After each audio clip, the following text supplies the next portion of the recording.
అమ్మగారికి రాస్తూ, నాకు తెలిసి అమ్మగారు ఆయన చెప్పినట్టు తల్లి సంఘము, అక్కడ లిటరల్గా చూసుకుంటే ఒక ఆవిడ ఎవరో సంఘాన్ని స్థాపించారు. మేబీ ఆయనకు బాగా క్లోజ్ అయ్యి ఉండొచ్చు. ఆవిడెవరో స్థాపించారు. ఆవిడని బలపరచడానికి ఒక లేఖ రాసినట్టు మనం ఇక్కడ చూస్తాం. సో లేఖ రాయడంలో ఉన్న కారణము, అర్థం ఏంటిదంటే, ఒకటి బలపరచడానికి, రెండవది కొనసాగించడానికి ధైర్యం. అంటే ఈ లేఖ అప్పుడు యోహాన్ గారు రాసి ఉంచారు. అక్కడ మనకి పరిశుద్ధాత్మ దేవుడు ఉంచాడు. లేఖనాలు మనకున్నాయి. మనల్ని ముందుకు నడిపించేది పరిశుద్ధాత్ముడే. సింపుల్గా చెప్పాలంటే రక్షణ మనం పొందుకుంటాము, కానీ పవిత్రతలో జీవించాలంటే పరిశుద్ధాత్మని యొక్క సహాయం మనకు ఉండాలి. రక్షింపబడ్డం ఒక ఎత్తు, రక్షణ పొందిన తర్వాత నడవడము ఇంకో ఎత్తు, దేవుడు మాట్లాడడం. అయితే పవిత్రత మనకి ఎప్పుడు వస్తుందంటే, పరిశుద్ధాత్మను మనం పొందుకొని పరిశుద్ధాత్మని మీద మనము ఆధారపడినప్పుడే మనలో ఆ పరిశుద్ధత అనేది మనకు కనిపిస్తుంది. ఇక్కడ యోహాన్ గారు అదే మాట్లాడుతున్నారు. ఏమంటున్నారంటే, అమ్మగారికి ఆమె పిల్లలకు శుభమని చెప్తూ, సత్యమును ఎరిగిన వాడనే, నేను సత్యాన్ని ఎరిగాను, ఆ సత్యాన్ని మీకు చెప్తున్నాను. అంకుల్ స్టార్ట్ చేసినప్పుడు పెద్దనైనా నేను అని స్టార్ట్ చేశారు. అంటే విచిత్రం అనిపించింది నాకు విన్నానికి, పెద్దనైనా నేను. అక్కడ ఆయన రాసేటప్పుడు యోహాన్ గారు ఆయన పెద్ద స్థానంలో ఉన్నాడు. మనము 1 యోహాను 3వ అధ్యాయం ధ్యానించేటప్పుడు అప్పుడు ఒక మాట చూసుకున్నాం మనం. ఆయన ఆఖరిగా చనిపోయాడు. 12 మంది శిష్యులు లేదా 13 మంది శిష్యుల్లో 11 మంది హతసాక్షులు అయ్యారు. ఒక వ్యక్తి మాత్రం ఉరిపోసుకుని చనిపోయాడు. యోహాను మాత్రం చనిపోకుండా దేవుడు అద్భుతంగా కాచి కాపాడుతూ, ఒకసారి ఆయనను తీసుకెళ్ళి సలసల ఆడే వేడి నూనెలో వేసేస్తాడు. ఆయన లేచి దులుపుని వచ్చేస్తాడు. తర్వాత ఏనుగులతో తొక్కిచ్చేస్తారు. చనిపోడు, విచిత్రం పోతాడు. రాజు అప్పటికి పిచ్చెక్కిపోతుంది, ఏంటిది, ఏం చేసినా అది చనిపోవట్లేదు అని చెప్పి తీసుకెళ్ళి పద్మాసు ద్వీపంలో పడేస్తాడు. అక్కడ దేవుడు అద్భుతంగా ఆయన దర్శించి ప్రకటన గ్రంథం రాయడం చూస్తాం మనం.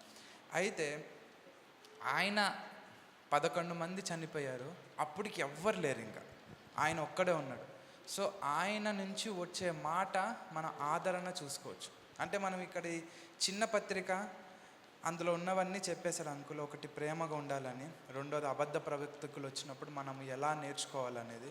ఆయన ఏమన్నారు, ఎవరైనా వచ్చినప్పుడు వారికి ఆతిథ్యం ఇవ్వాలి, వారిని స్వీకరించాలి. వారు చెప్పే బోధ మనకి తెలిసిన బోధకు విచిత్రంగా ఉంటే నవ్వుతూ వాళ్ళని పంపించాలి. అయితే మనం నేర్చుకుంది. ఇప్పుడు యోహాన్ గారు కూడా అదే చెప్తున్నారు. ఆయన ఏమంటున్నాడంటే, ప్రేమను మీరు జ్ఞాపకం చేసుకోండి, క్రీస్తు యందు ప్రేమించండి, ఆ ప్రేమను పొందుకోండి, ఆ ప్రేమను చూపించండి.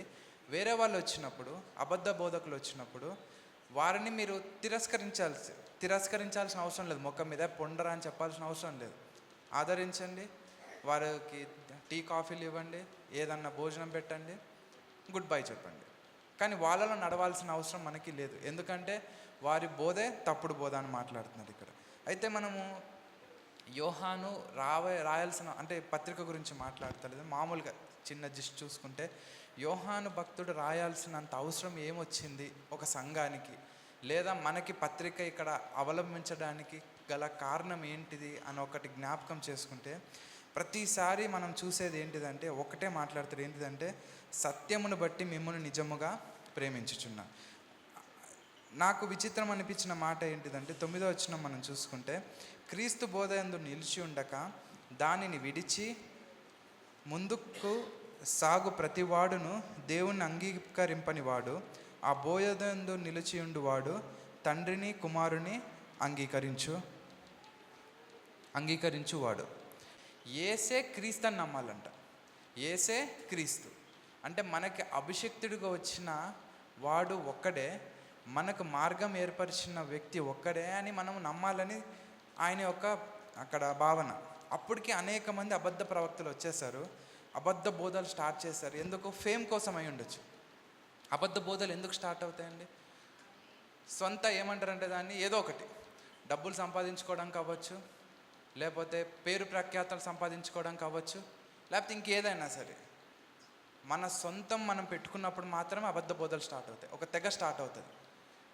అయితే ఇక్కడ యోహాన్ భక్తుడు ఏమంటున్నాడంటే, సరే ఇప్పటికి చాలా బోధలు వచ్చినాయి, ఒక లేఖ నేను రాస్తాను. నేను రాయడం వల్ల వచ్చిన ఉపయోగం ఏంటిదంటే, నేను ఆయనను చూచాను, ఆది యందు ఎవరున్నారో నేను చూచాను, ఆయనను నేను చేపట్టుకున్నాను, ఆయనను నేను హగ్ చేసుకున్నాను. ఆయన శ్రమ పడుతుంటే నేను చూశాను. విచిత్రం ఏంటిదంటే ఆయనను ఎన్నుకున్న దగ్గర నుంచి దేవుడు 2 రింగ్స్ ఏర్పరచుకున్నాడు. ఎక్కడ చూసినా మనము ఆయన కొంతమందిని అలా ఏర్చుకుంటారు. మనము ప్రత్యక్ష గుడారం గురించి చూసుకున్నాము ఆదివారంన. అక్కడ కూడా 2 లైన్ ఆఫ్ కంట్రోల్స్ ఉంటాయి. మొదట బయట 12 గోత్రాలు ఉంటారు, లోపల లేవీయులు ఉంటారు, దాని లోపల ప్రత్యక్ష గుడారం. ఇక్కడ కూడా యేసుప్రభు వారు బయట 9 మంది శిష్యులు ఉన్నారు, లోపల 3 పెట్టుకున్నారు. యాకోబు, యోహాను, పేతురు. లోపల ఆయన ఉన్నాడు. ఎక్కడికి వెళ్ళిన యాయూరు కుమార్తె చనిపోయి తిరిగి లేచినప్పుడు వాళ్ళు 3 ఉన్నారు. రూపాంతర కొండ దగ్గర వాళ్ళు 3 ఉన్నారు. ఇంకా ఏదన్నా కొన్ని విషయాలు మనం చూస్తే మత్తయి సువార్తలో రాయబడి ఉంటుంది, మార్కు సువార్త, లూకా, యోహాన్లో కొన్ని సన్నివేశాలు ఎలా అంటే వాళ్ళు 3 ఉన్నప్పుడు యేసుప్రభు వారు పలికినట్టు అక్కడ రాయబడి ఉంటుంది. ఇంకా విచిత్రం ఏంటంటే సిలువ వేసినప్పుడు ఇంకెవ్వరు లేరు అక్కడ, కేవలం ఒకే ఒక శిష్యుడు, ఆయన మాత్రం. ఆయన తిరిగి లేచిన తర్వాత అందరు చూశారు, కానీ ఆయన మహిమా స్వరూపాన్ని చూసింది పద్మస్సు దీపంలో యోహాన్ గారు. అంటే ఇక్కడ ఆయన రాయడంలో ఉన్న అంతరార్థం లేదా పరిశుద్ధాత్మ దేవుని యొక్క అంతరార్థం ఏంటిదంటే ఆయన రాయించడం ద్వారా, ఆయనతో రాయించడం ద్వారా ఏం చెప్పాలనుకుంటున్నారంటే చాలా బోధలు వస్తున్నాయి, జాగ్రత్తగా ఉండండి. నేను చెప్పే బోధ అలాగుందా లేదో చూసుకోండి. నేను మీకు ఒక ఫ్రేమ్వర్క్ ఇస్తున్నాను. నేను ఆ ఫ్రేమ్వర్క్ ఏంటిదంటే నేను ఏది చూశానో ఏది చేశాను. యోహాన్ సువార్త రాశాను, నేను మొదటి యోహాన్ పత్రిక రాశాను, నాతో పాటు మత్తయి రాశాడు, పేతురు చెప్పిన తర్వాత మార్కు రాశారు, ఇలా అందరు రాశారు. మీ ముందు ఉన్నాయి పత్రికలన్నీ, పౌలు గారు రాసిన పత్రికలన్నీ మీ దగ్గర ఉన్నాయి. నేను మరలా మీకు స్వయాన రాస్తున్నాను. ఎందుకు రాస్తున్నానంటే అబద్ధ బోధలు చాలా ఎక్కువైపోయినాయి, మనకు తెలియకుండానే మనం పడిపోతున్నాం అందులో. మీరు జాగ్రత్తగా ఉండాలి. నేను ఒక్కనే మిగిలిన పెద్దగా ఉన్నవాడిని, చాలామంది చనిపోయారు. నాకంటే ముందుగా దేవుడిని ఎవరు? ఆంద్రేయ కదండి. ముందుగా పేతురు కంటే యోహాన్, యాకోబుల కంటే ఆంద్రేయ దేవుని ముందు పిలుచుకున్నాడు, తర్వాత పేతురు, తర్వాత యోహాన్, యాకోబు. నాకంటే ముందుగా పిలుచుకున్న వారు వెళ్ళిపోయారు, నేను ఒక్కనే మిగిలి ఉన్నాను. స్వయాన దేవుడితో కూర్చున్న వ్యక్తిని నేనే రాస్తున్నాను. ఏంటిదంటే జాగ్రత్తగా ఉండండి. ఇంకో రకంగా చెప్పాలంటే యూదాను చూసుకోండి. మీరు నాతో పాటే తిరిగాడు, దేవుడితో పాటే తిరిగాడు, కానీ పడిపోవడానికి పెద్ద ఆస్కారం వచ్చింది. ఎందుకు వచ్చింది? స్థానం ఇచ్చాడు అపవాదికి. సో ఆ స్థానం మీరు ఇవ్వకూడదు. ఆయన అనుభవపూర్వకంగా రాయడం మనం చూస్తున్నాం. ఇక్కడ ప్రేమ అనే టాపిక్ని తీసుకున్నాడు, మనకి ఎందుకో చూపించాలనుకున్నాడు దేవుడు, చూపిస్తున్నాడు. ప్రేమ గలవారమై, ఏ ప్రేమ అంటున్నాడు దేవుడు? దేవుడు చూయించిన అగాపే ప్రేమ, పరిధులు లేని ప్రేమ గురించి దేవుడు మాట్లాడుతున్నాడు. అగాపే ప్రేమ మనం కలిగిన వారమై క్రీస్తు అంది. అందుకే ప్రతి చోట ఎక్కడంటే సత్యమును బట్టి అని రాయబడి ఉంటుంది. అక్కడ సత్యమును బట్టి మనము 2వ వచనంలో కూడా చూసుకుంటే, మనము ఎల్లప్పుడూ ఉండు సత్యమును బట్టి మిమ్మల్ని నిజముగా ప్రేమించుచున్నాను. సత్యమును బట్టి, క్రీస్తుని బట్టే నేను మిమ్మల్ని ప్రేమిస్తున్నాను, నాకు ఇంకో ఆస్కారం లేదు. చాలామంది అంటే నేను నా చిన్న అనుభవంలో చెప్తున్నాను, చాలా చోట్ల మనకు ప్రేమలు అందవు. కానీ మనం ప్రేమ ఎలా ఇవ్వగలము? ఎక్కడో చోట మనకు దొరికితేనే మనం ఇవ్వగలం, లేకపోతే ఇవ్వలేం. యేసుప్రభు వారైనా మనకి ప్రేమ ఎలా ఇవ్వగలిగాడు? ఆయన ఎక్కడో పొందుకున్నాడు ప్రేమని, ఆ పొందుకున్న ప్రేమను మనకు ట్రాన్స్ఫర్ చేయగలిగాడు. అంతే కదా, మనం పొందుకుంటేనే ఇవ్వగలం, పొందుకోకుండా మనము ఇవ్వలేం. యేసుప్రభు వారు మానవుడిగా వచ్చినప్పుడు మనం అక్కడ జ్ఞాపకం చేసుకుంటే, బాప్తిజం తీసుకున్న తర్వాత పరిశుద్ధాత్ముడు పావురంబల ఆయన మీదకి వచ్చినప్పుడు శ్రమ కొరకు ఆయన తీసుకెళ్ళబడ్డారు. అయితే అక్కడి నుంచి మనం జ్ఞాపకం చేసుకుంటే ప్రతి విషయంలోనూ అక్కడ చేపల్ని విరిచాడు, రొట్టెని విరిచాడు, చేపల్ని 5,000 మందికి పంచినప్పుడు కూడా దేవుని స్తుతించాడు. తండ్రి నీ నామ మహిమార్థం ఇచ్చి ఆయన మీద ఆధారపడ్డాడు. లాజర్ రమ్మన్నప్పుడు కూడా తండ్రి ఆయన అంటే డైరెక్ట్ లాజర్ బయటకు వచ్చాయనే ఇచ్చాను, కానీ అనలేదు అక్కడ లాజర్ నువ్వు బయటకు వచ్చాయని. అక్కడ మనం చూస్తే డిఫరెంట్గా రాయబడి ఉంటుంది, తండ్రి నువ్వు నా మాట వింటావని నేను విశ్వసిస్తున్నాను, నీ నామంను బట్టి నేను ఆజ్ఞాపిస్తున్నాను అన్నట్టు అక్కడ రాయబడి ఉన్న మనం జ్ఞాపకం అంటే మనం చూడవచ్చు. అయితే ఇక్కడ మనము జ్ఞాపకం చేసుకోవాల్సింది ఏంటిదంటే, దేవుడు మనకి ఇచ్చిన ఈ అవకాశాన్ని మనం ఉపయోగించుకోవడానికి విచిత్రం చెప్పాలంటే. అంటే నేను సీరియస్ చెప్పాలంటే అర్జున్ అంకుల్ నుంచుంటారని అనుకోలేదు. నేను నిన్న కూడా ఆయన అడిగాను, నేను అంకుల్ ఏమంటున్నారు మీరు నుంచుంటున్నారు కదా అంటే నవ్వు వెళ్ళిపోయాడు, నాకు అర్థం కాలేదు. నుంచుంటా అంటున్నాడు, నుంచోని అంటున్నాడు అని. అంటే విచిత్రం ఏంటంటే, ఇప్పుడు ఆయన చెప్పింది ఒకటి, నేను చెప్పింది ఒకటి. ఇప్పుడు నేను ఎంత చెప్పినా నా 20 సంవత్సరాల అనుభవం నుంచే నేను మాట్లాడగలను. కానీ ఆయన మాట్లాడితే ఆయన 40 సంవత్సరాల అనుభవం నుంచి మాట్లాడతాడు. ఎంత వాక్యం తెలిసిందన్నది కాదు, దేవునిలో ఎంత అనుభవం ఉన్నది అన్నది కూడా ఇంపార్టెంట్. ఎందుకంటే అనుభవం ముందు వాక్యము చిన్నగా అవుతుంది కొంచెం ఖచ్చితంగా. అనుభవం అనేది చాలా ఇంపార్టెంట్. అందుకే మనం చూస్తే పేతురు పౌలుని చూసినప్పుడు పేతురు ఒక చోట చిన్నగా జారిపోయాడు. అక్కడ పౌలు దేవునిలో అనుభవంలోకి వచ్చిన తర్వాత పేతురుని గద్దించాడు. అక్కడ నువ్వు ఎందుకు అలా చేస్తున్నావు?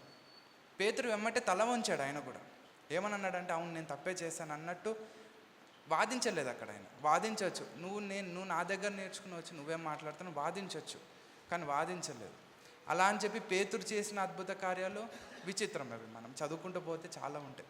అయితే ఇక్కడ నేను జ్ఞాపకం చేయాలనుకున్నది ఏంటిదంటే ఒక ఉదాహరణ చెప్పి నేను ముగించేస్తానండి. అంటే మనము వాక్యం మీద చూడాలి. ఇప్పుడు మనం రోజు 40 రోజులు 40 వ్యక్తులు మనతో మాట్లాడతారు వచ్చి. అయితే మన కాన్సన్ట్రేషన్ ఎక్కడ ఉండాలంటే వాక్యం మీద ఉండాలి, చెప్పేవారి మీద ఉండకూడదు ఎప్పుడు. అదొక్కటి మనం జ్ఞాపకం చేసుకోవాలి. ఎందుకంటే పరిశుద్ధాత్ముడు ఖచ్చితంగా వారితో మాట్లాడుతున్నారు, వారి ద్వారా మనతో మాట్లాడుతున్నారు. ఆ విశ్వాసం మనలో ఉంటేనే మనం వాక్యాన్ని అంగీకరించగలం, వాక్యాన్ని హృదయంలో ఉంచుకోగలం. అంటే సింపుల్గా అంటే ఎడ్వర్డ్ గారు చెప్పిన ఉదాహరణ మీకు జ్ఞాపకం చేయాలనుకుంటున్నాను. ఎవరైనా ఒక లడ్డు తీసుకొచ్చి ఇస్తున్నారు అనుకోండి, మన దృష్టి లడ్డు మీద ఉండాలి. ఇచ్చే వ్యక్తి మీద ఉందనుకోండి, ఆ లడ్డు తీసుకోపోవచ్చు. మనం లడ్డు ఇచ్చేవాళ్ళు వారి మీద వారి దృష్టి ఉంచుకోవాలి. లడ్డు మీద ఉంచకూడదు, ఎదురుటోళ్ళ మీద ఉంచుకోకూడదు. వాళ్ళు తీసుకొస్తున్న లడ్డు సరిగ్గా తీసుకొస్తున్నా లేదా అన్న దృష్టి వాళ్ళకు ఉంచుకోవాలి. అంటే నేను నేర్చుకున్నది అది మీతో చెప్తున్నాను నేను.